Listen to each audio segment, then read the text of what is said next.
Recientemente leí un libro llamado Just Keep Buying, en español, Solo sigue comprando, y me permitió darme cuenta de 4 cosas que había hecho mal con mi dinero desde el principio de mi vida, lo que me mantuvo miserable y pobre durante mucho tiempo.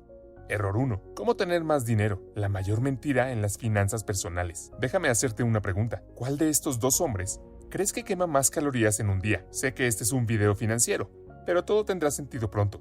Así que sígueme la corriente, por favor. El hombre de la izquierda es un miembro de la tribu Hadza, que vive en Savannah, en Tanzania, y el hombre de la derecha vive en una gran ciudad y pasa la mayor parte de sus días sentado en la oficina o en casa detrás del ordenador. Sin embargo, un miembro de la tribu Hadza es un cazador-recolector, lo que significa que tiene que moverse todo el día solo para alimentarse a sí mismo y a su familia. Probablemente pienses que el de la izquierda quema más calorías, ¿verdad? Bueno, no es cierto. Ambos queman la misma cantidad de calorías a pesar de que uno es súper activo y el otro no. Sé que es difícil de creer, pero hay un estudio científico realizado en la tribu Hadza en 2012 que lo demuestra. Para entender por qué este es el caso, primero debes entender cómo tu cuerpo usa la energía. Entre el 70 y el 90% de la energía se usa solo para mantenerte vivo. En otras palabras, tu metabolismo y tu proceso de digestión de alimentos son los 2 principales consumidores de energía. Por otro lado, la actividad física solo representa del 10 al 30% del consumo de energía. Esta es la razón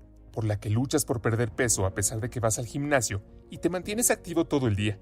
Ahora podrías preguntar, vale, si ambos hombres queman la misma cantidad de calorías, entonces, ¿cómo es que las personas que viven en la tribu Hadza son muy delgadas? La respuesta es simple, y es que no comen en exceso como la mayoría de nosotros.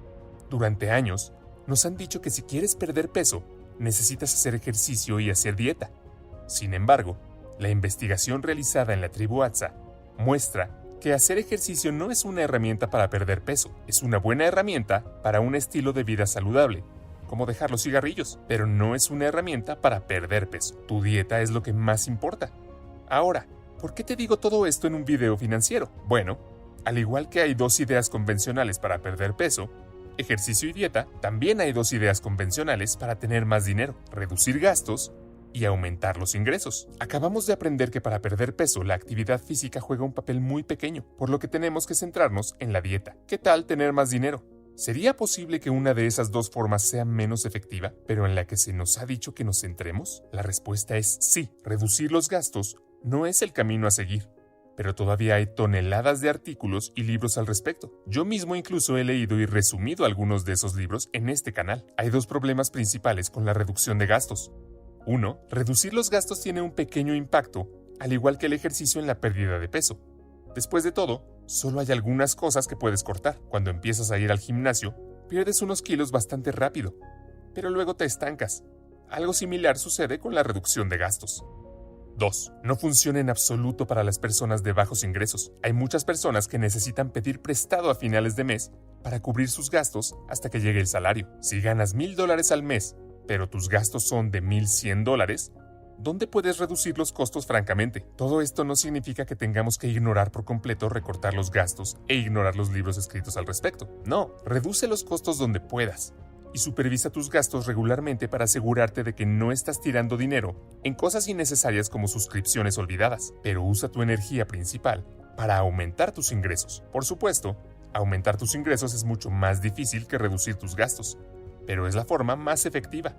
Error 2. Ahorrar es para los pobres. Invertir es para los ricos. El autor dice, cuando empecé a leer libros financieros, me di cuenta de que había algunos consejos que se repetían, como mantener tus tarifas bajas, diversificar e invertir a largo plazo. Así que, como principiante, empecé a seguir este consejo. Después de todo, provenían de inversores de buena reputación como Warren Buffett. Este consejo no era incorrecto, pero me hizo centrarme en las cosas equivocadas. Como inversor principiante, solo tenía unos pocos miles de dólares en la cuenta bancaria. A pesar de tener muy poco dinero, pasé cientos de horas analizando mis decisiones de inversión, haciendo cálculos en Excel y pensando en qué tipo de asignación de activos debería tener. ¿Debería invertir el 80% en acciones y el 20% en bonos o viceversa? ¿Debo invertir en Bitcoin?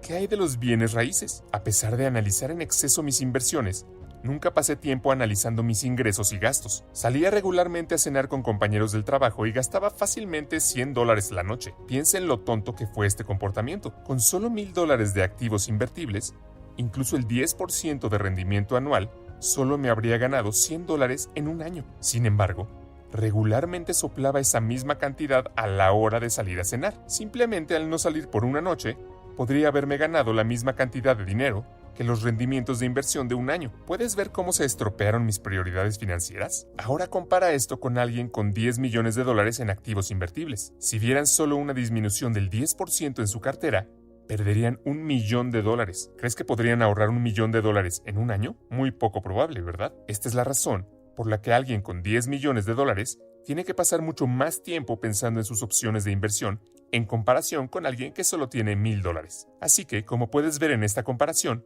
tu enfoque depende de tu situación financiera actual. Si no tienes mucho dinero invertido, deberías centrarte en ahorrar y aumentar tus ingresos. Lo contrario es cierto si tienes una cartera considerable.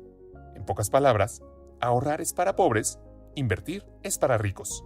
Aquí hay una pregunta que podrías hacerte. ¿Cómo puedo saber si ahora mismo es el momento de centrarme en ahorrar o en invertir para mí? Aquí hay una forma sencilla de saberlo. Primero, averigua cuánto puedes ahorrar cómodamente en el próximo año. Por ejemplo, si esperas ahorrar $1,000 al mes, entonces tu ahorro esperado para todo el año debería ser de $12,000. A continuación, determina cuánto esperas que tus inversiones te traigan en el próximo año. Por ejemplo, si tienes $10,000 invertidos y esperas obtener un 10% de rendimiento, entonces tu ganancia de inversión esperada es de $1,000. Por último, compara estos dos números y concéntrate en el que es más alto. Si tus ahorros esperados son más altos, como en el ejemplo que acabo de dar, entonces debes centrarte más en ahorrar dinero y añadirlo a tus inversiones. Sin embargo, si ocurre lo contrario, entonces deberías pasar más tiempo pensando en cómo invertir lo que ya tienes. Si los números están en un rango similar, deberías centrarte en ambos. La regla general es que a medida que envejeces, tu enfoque debe cambiar de tus ahorros a tus inversiones,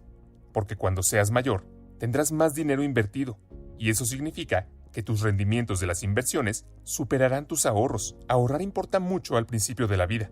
Sin embargo, más adelante en la vida, domina la inversión. Error 3. ¿Cuánto deberías ahorrar? Si comienzas a investigar cuál es la cantidad correcta de dinero que debes ahorrar, encontrarás rápidamente consejos como: ahorre el 20% de sus ingresos, el 10% de sus ingresos debe destinarse a ahorros, o debería tener esta cantidad ahorrada a esta edad y esa cantidad ahorrada a esa otra edad. Hay dos grandes problemas con este tipo de consejos. En primer lugar, supone que las personas de todos los niveles de ingresos tienen la capacidad de ahorrar al mismo ritmo, lo cual no es el caso. Por ejemplo, en los Estados Unidos, los asalariados que están en el 20% inferior ahorran solo el 1%. Por otro lado, los que ganan en el 20% superior ahorran cerca del 24% de su ingreso anual. El segundo problema es que supone que los ingresos son relativamente estables a lo largo del tiempo, lo que no es el caso. Por ejemplo, cuando eres soltero, la estabilidad de tus ingresos depende principalmente de ti, pero una vez que te casas, ya no es una sola persona, tú, la que tiene que preocuparse por perder un trabajo, sino dos personas. Esto significa que los ingresos se vuelven más inestables a medida que pasas de un hogar de un solo ingreso a un hogar de dos personas. Además, tus ingresos y gastos fluctúan en diferentes etapas de tu vida, por lo que es muy difícil atenerse a una sola cantidad estática como el 20%. Por ejemplo, cuando estudiaba en la universidad también trabajaba en una empresa.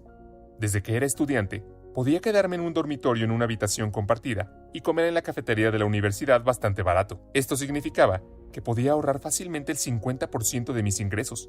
Sin embargo, una vez que me casé y me mudé a un departamento, solo podía ahorrar el 3% como máximo. Esto me hizo sentir terrible, porque no podía ahorrar tanto como antes, y ese es uno de los mayores problemas para atenerme a una tasa de ahorro fija. Si la vida es dinámica, ¿por qué entonces la tasa de ahorro debería ser estática? Es por eso que el mejor consejo de ahorro es guarda lo que puedas. Si eres soltero y puedes ahorrar un 40%, entonces ahorra un 40%. Si estás casado y tienes hijos y solo puedes ahorrar un 2%, entonces ahorra un 2%. Si sigues este consejo, experimentarás mucho menos estrés y mucha más felicidad.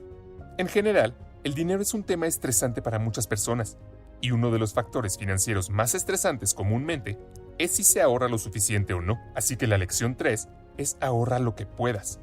Y si deseas averiguar cuánto debes ahorrar en este momento de tu vida, simplemente resta los gastos totales de los ingresos totales. Entonces lo que quede es tu ahorro. Error 4. ¿Cómo gastar dinero de la manera correcta? Hay dos extremos cuando se trata de gastar dinero. Un grupo de personas gasta dinero sin culpa y nunca mira el precio. Otro grupo, por otro lado, se siente culpable y ansioso por casi todas las compras que hacen. Intentan usar todos los consejos y trucos para reducir los costos de todo lo que compran. Ninguno de estos extremos es bueno. Desafortunadamente, hoy en día, muchos asesores financieros favorecen al segundo grupo y te obligan a revisar todo lo que compras. Te hacen sentir culpable por todo lo que compras. Compras un café con leche y luego te arrepientes, así que empiezas a sobreanalizar todo lo que compras y creas ansiedad en torno al gasto. Esta no es una forma de vivir tu vida. Sí, el dinero es importante, pero no deberías alarmarte cada vez que veas un precio. El autor proporciona 2 consejos que te permitirán gastar sin sentirte culpable. El primer consejo es la regla por 2. De acuerdo con esta regla, cada vez que quieras gastar en algo, tienes que tomar la misma cantidad de dinero e invertirla también. El autor dice que esta regla funciona porque elimina la culpa psicológica asociada con las compras, ya que también haces una inversión de igual tamaño. Esta regla también te ayuda a reevaluar la compra, porque vas a ahorrar el doble de la cantidad, la mitad para la compra en sí y la otra mitad para invertir. El segundo consejo es gastar dinero en las cosas que maximizan tu productividad a largo plazo. La parte más difícil, por supuesto, es averiguar qué es lo que realmente quieres de la vida y qué aumenta tu posibilidad de llegar a ello. Por ejemplo, si comprar cafés con leche todos los días aumenta tu productividad y te hace sentir genial, entonces, según el autor, deberías hacerlo. Personalmente, en estos días compro café casi todos los días en Starbucks. Solía sentirme muy culpable por gastar $5 en café, especialmente después de leer libros como Efecto Latte y El Millonario Automático. Durante un tiempo incluso dejé de ir a Starbucks,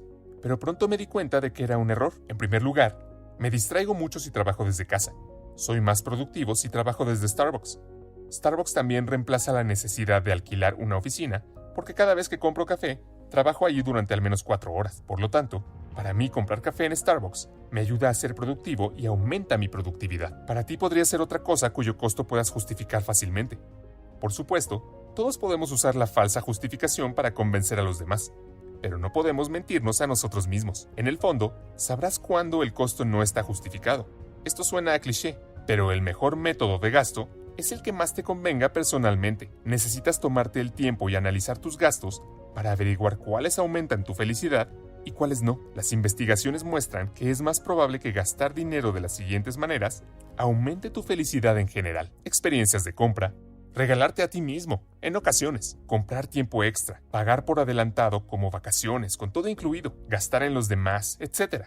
Un último consejo sobre el gasto que es muy similar al que acabamos de ver es el de uno de mis autores favoritos, Ramit Sethi. Su consejo es: gasta extravagantemente en las cosas que amas y reduce los costos sin piedad en las cosas que no haces. Para mí, personalmente, este es el mejor consejo de gasto que he recibido y que sigo usando hoy en día. Bueno, resumiré rápidamente todo lo que acabamos de discutir en este video. 1. Si quieres tener más dinero, concéntrate en ganar más en lugar de reducir gastos. Ambos son formas válidas de tener más dinero, pero aumentar tus ganancias es mucho más efectivo. 2. Si tienes poco dinero para invertir, es mejor centrarte en ahorrar y aumentar tus ingresos en lugar de analizar en exceso tus inversiones y buscar oportunidades que te den un rendimiento porcentual un poco más alto. 3. La vida es dinámica y la tasa de ahorro debe ser igual. Si puedes ahorrar más, deberías ahorrar más. Si no, entonces no deberías. No te quedes atascado con tasas de ahorro fijas como el 10% o el 20%. 4. El mejor método de gasto es el que más te convenga. Averigua qué es lo que te hace feliz y gasta más en eso. Reduce los costos en otras cosas que no añaden ningún valor a tu vida. Si te ha gustado este video, creo que también te gustará el video que ves en tu pantalla. Se trata de 3 errores comunes que la mayoría de las personas cometen al ahorrar, gastar e invertir. Gracias por ver.